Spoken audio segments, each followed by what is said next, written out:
my 6. What's up, everybody? Welcome back to the most awesomest homesteading channel on the planet that typically doesn't have anything whatsoever to do with homesteading off the grid. Well, here's some chickens for you in the backdrop. If, you know, the name of the channel, you know, you believe that it's got to go with the theme or whatever. Well, there's some chickens, all right? And look at this, check this out. Can you see it? It's our baby bunny. You see a little bunny rabbit right there? I don't have my glasses on. It's not as far away as it looks. It's only about 12 yards away. There's this bunny rabbit that hangs out with me and my chickens. It has been for like 3 months. So I like to come out here in the evenings and hang out with my chickens. They were actually going to roost. That's their pen. We built the pen. It was originally a rabbit pen, not for the wild eastern cottontails, but for some of the domestic types. We abandoned it for a few years, and like this forest grew into it and around it. And it's amazing because now the chicken's pen is inside a forest. It's beautiful. We're not cutting down the trees. We're not doing any of that. And it's just great. So it protects them during the day. We can let them into their bigger pen and the hawks can't get them because they can't attack from above, like airborne. All right, so anyway, listen, story time. It's been more than a week, I guess, since I made a video. So I wanted to make one for you. I wanted to tell you a story. I know a lot of you folks said you miss my stories. You like to hear my stories. Well, you know, the best stories are the ones that are 100% true, and they can't necessarily be explainable. Once again, I'm going to quote one of my great idols, Mark Twain. He said, "Fiction is harder to write than nonfiction because fiction has to be believable." Right? Get it? If you're into movies or you like to read fictitious books, if it doesn't make sense, it sucked, right? But in real life, it doesn't always make sense, but it happened. So happy belated 4th of July. As of this recording, it's July 5th.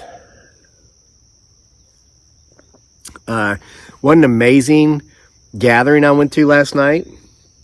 Some friends of ours and neighbors invited us up, and I went up and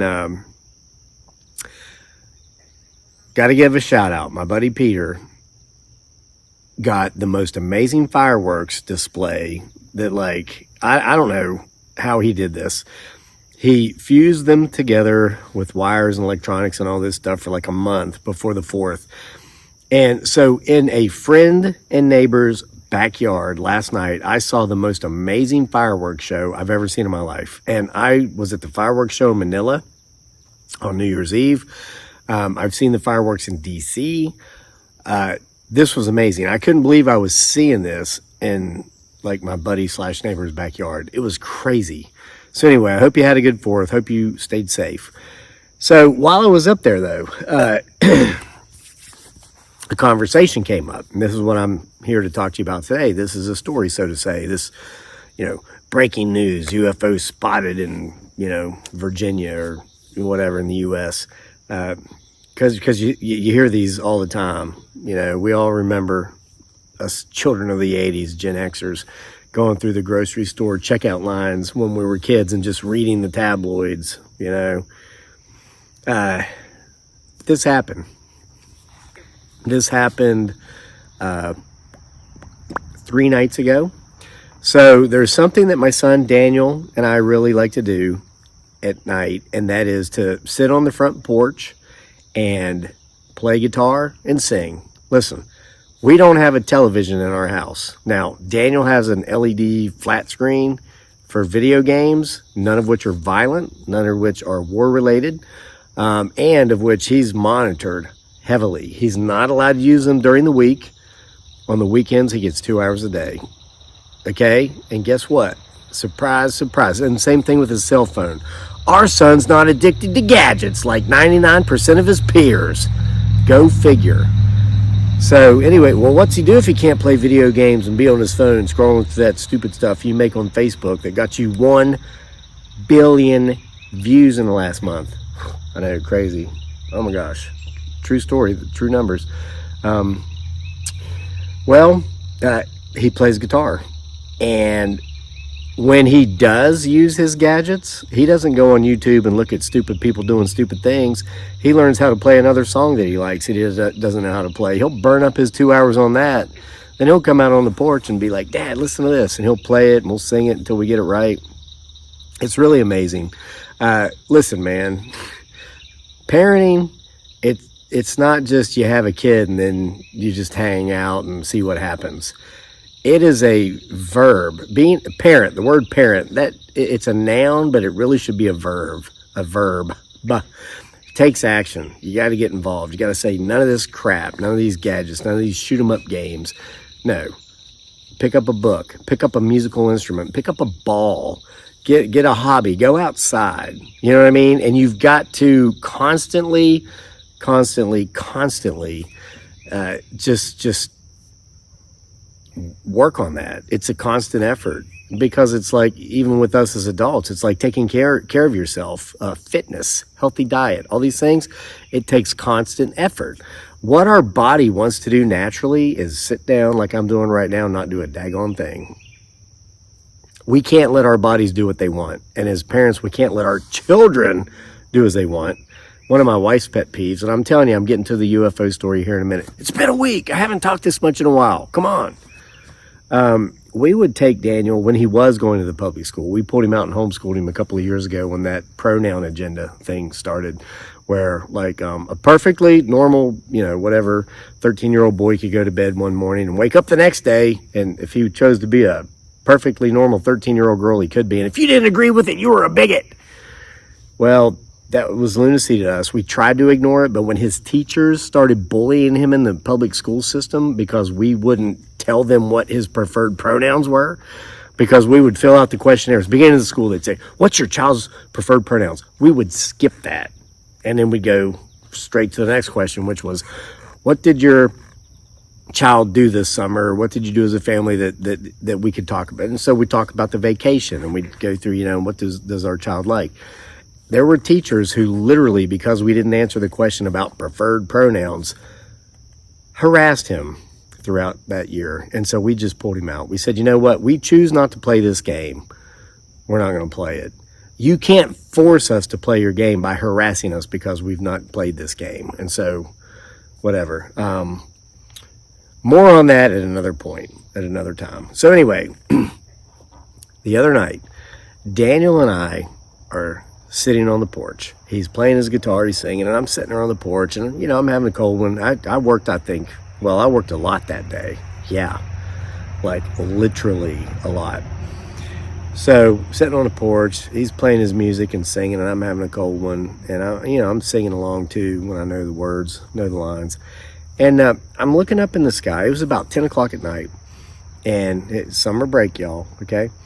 And I see this light, this very bright light. And I said to Daniel, what do you reckon that might be right there? He looks at it and he goes, wow, that's a very bright light. And it's kind of close. I said, well, yeah, I think so. I think it's not too high above our privacy edge line we planted down there 9 years ago when we bought this property. It was a hayfield. It ain't no hayfield no more. Look at this. See those woods behind me? That was a hayfield. We've let the back 3 acres reforest itself. And up there's the yard. I'll have to give you another view of the property sometime. Take you on another tour. It doesn't look anything like it did. It doesn't look like anything it looked like for the last more than a century. It's been a hayfield it's been a hayfield for 1,000 years. Yes, sir. Because when we bought this land, you might remember the video of the how to get rid of an annoying neighbor with a crayon. By golly, that old boy told us that he'd been getting the hay off this land for 1,000 years, and he's going to get it for the next 1,000 years, and there's nothing we could do about it. We might own the land and the house, but by God, the hay was his, and there was nothing we could do about it. He told us that right up front. First impression. This ain't a hayfield no more. All right, so anyway, so Daniel says, well, maybe it's, did he say Jupiter? I think he said maybe it's Jupiter. And I'm sitting there looking at this thing, and I thought, I've been here for 9 years, and I'm very observant. I'm highly observant. They call it hypervigilant. It's part of my PTSD. One of the souvenirs I brought back when I went and visited a little country called Iraq. Now listen, because a lot of y'all are liberal-minded, or literal-minded. I'm sure a lot of you are liberal-minded too. I don't care. But you're literal-minded. I said that to a parent once, and they were asking me which resort I stayed at, or something to that effect. And I'm like, are you serious? And they're like, well, yeah, because, we might want to go too. Because I live in a very privileged, wealthy area. I said, ma'am, I was over there as a freaking machine gunner for a convoy security team during the war in Iraq, during Operation whatever, man, Enduring Freedom. That's what it was. I was part of Enduring Freedom. And she's like, oh, that's what that meant. Yeah. Have you, okay. So anyway, hypervigilance is like a byproduct of my PTSD. I'm always on alert because I had to do that to stay alive for a year. And then I spent 6 years straight in the Philippines. I've lived there 8 years total. Comes in handy over there too. When you stick out like a sore thumb, and a lot of folks, not all, but a lot of them think they have something to gain if they can either take advantage or do something atrocious. Hypervigilance ain't a bad thing, brah.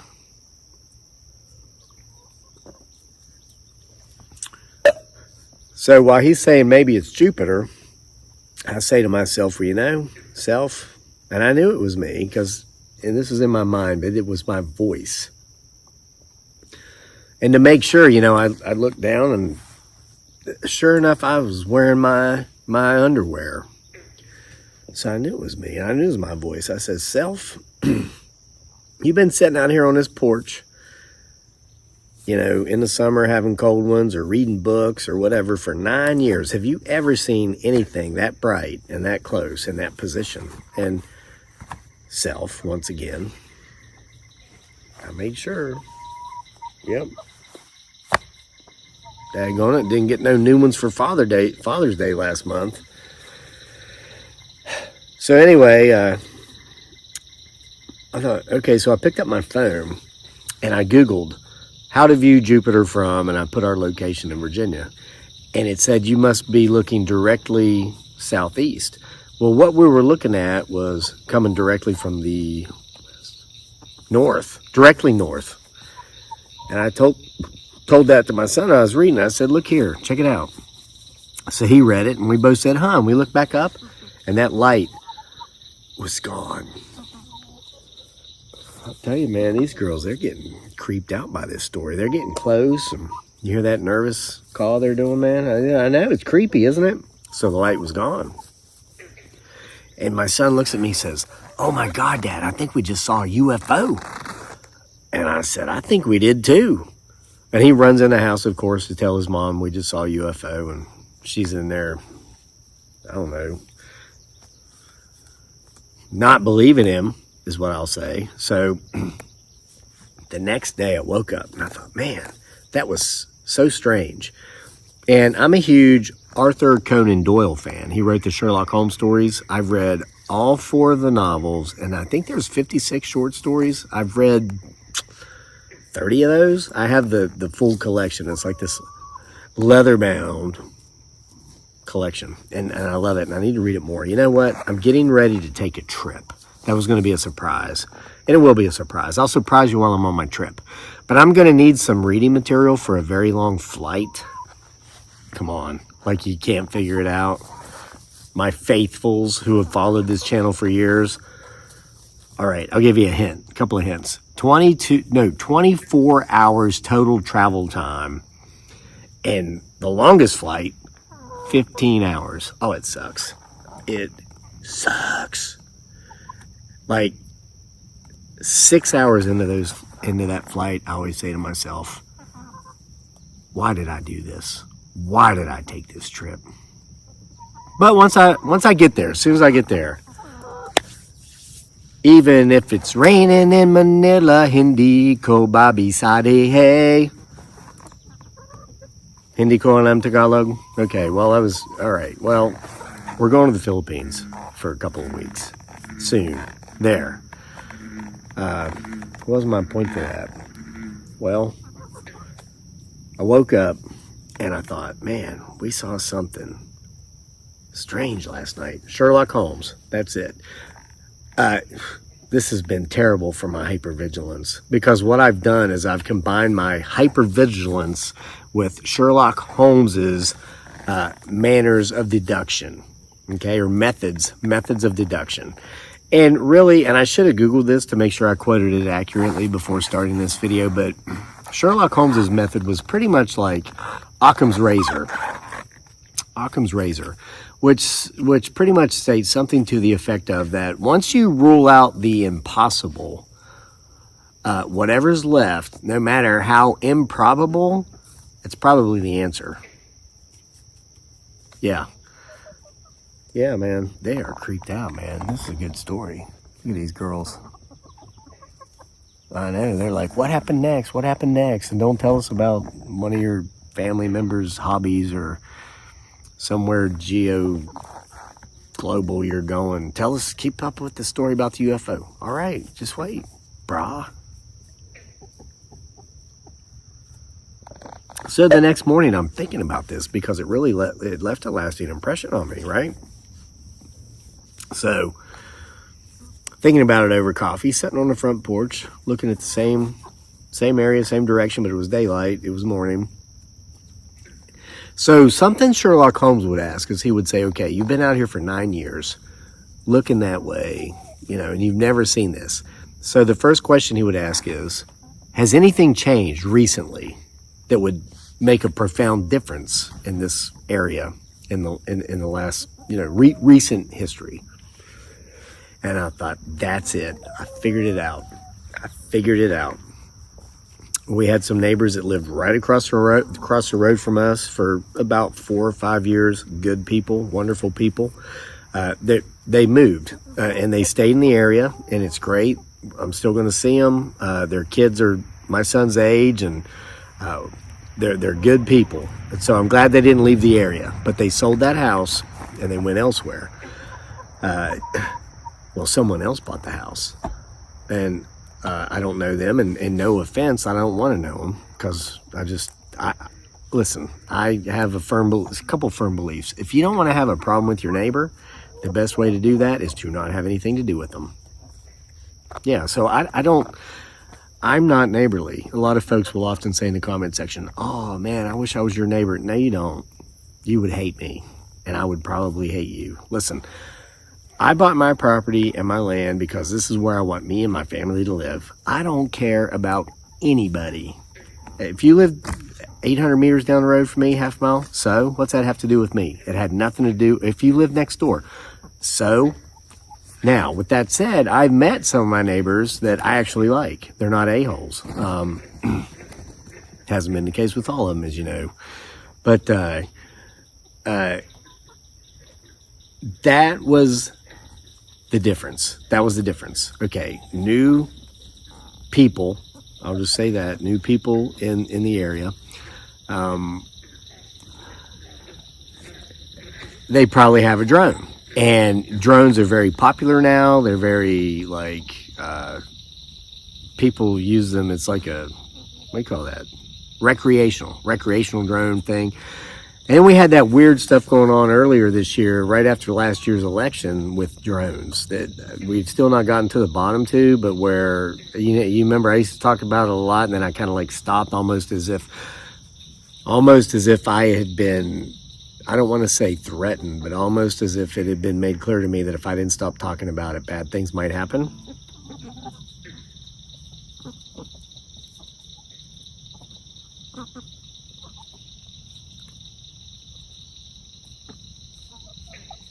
Look at these girls over here. I was sitting on the four-wheeler earlier talking to them, and they were jumping up on it with me. I had 3 hens on my lap on the four-wheeler. So anyway, so I was at this 4th of July party last night, and I was talking to my neighbor, and I said, hey, have you seen anything strange in the sky lately? But before this, when Daniel and I were going to the gym the morning after I figured this out, he's like, Dad, what do you think that was last night? And I explained to him what I just said to you, and he says, Dad, I think you're wrong. I said, what do you mean? He says, I think we saw a UFO. And my kid's not nuts like me. Fortunately, that's not one of my traits he got. He got the athleticism, the never give up, winner attitude, stick with itness. And that's why he's just good at everything he does. It's wonderful. But he said, nah, I think we saw UFOs. So anyway, I'm at my friend's house last night and we're watching the fireworks. So I say to this guy, listen, have you seen anything strange in the sky lately? And he says, well, why do you ask that question? That's an interesting question. So I told him the story I just told you. And then I said, because I was showing off, I explained Sherlock Holmes' method of deduction, Occam's razor, all this stuff. And I'm just sitting there all full of myself, like the yuppie most y'all think I am. But I'm not. Y'all try to figure out, is this guy a yuppie trying to act like a hillbilly, or is he a hillbilly trying to act like a yuppie? Hey man, I've retired 7 shrinks. Don't even try to figure me out.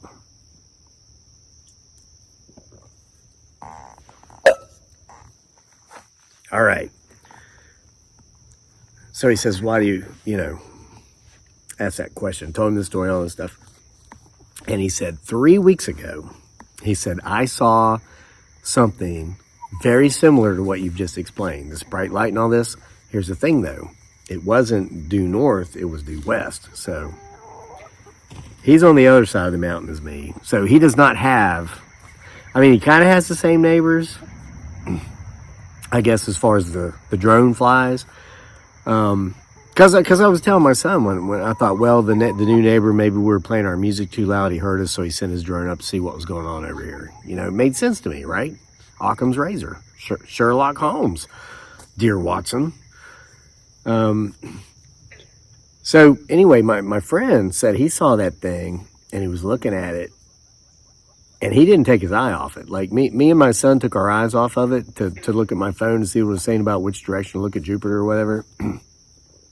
So we assumed, it disappeared. We didn't see where it went. My friend didn't stop looking at it, and he said it shot out in the opposite direction from him in a straight line at like a speed he couldn't fathom until he couldn't see it anymore. Just like shooting a bullet, and it just went for like 20 seconds, and he just couldn't see it anymore. He said to me, there's no way that was a drone. And I thought I was crazy, and I'd almost forgotten about that until you just told me your story. So folks, this is why Mark Twain said fiction's harder to write than nonfiction, because fiction has to at least make sense. This story doesn't make any sense to me. I can't tell you what it was I saw, that we saw, my son and I. I can't tell you what my neighbor saw. All I can tell you are the facts, which I've done. And now I leave it up to you to do your own deductions. But I do thank you for your time. I hope you enjoyed your time here for yet another, according to the chickens, a pretty creepy story. Hope you did have a good 4th, and stick around. I won't be uploading as regularly as usual, just like I haven't been, but check in with me from time to time, and you might get a good story or two every now and then. I sure do appreciate you. See you for more next time for the most amazing homesteading channel on the planet that doesn't have really jack crap to do with homesteading, unless you count these chickens. Homesteading off the grid.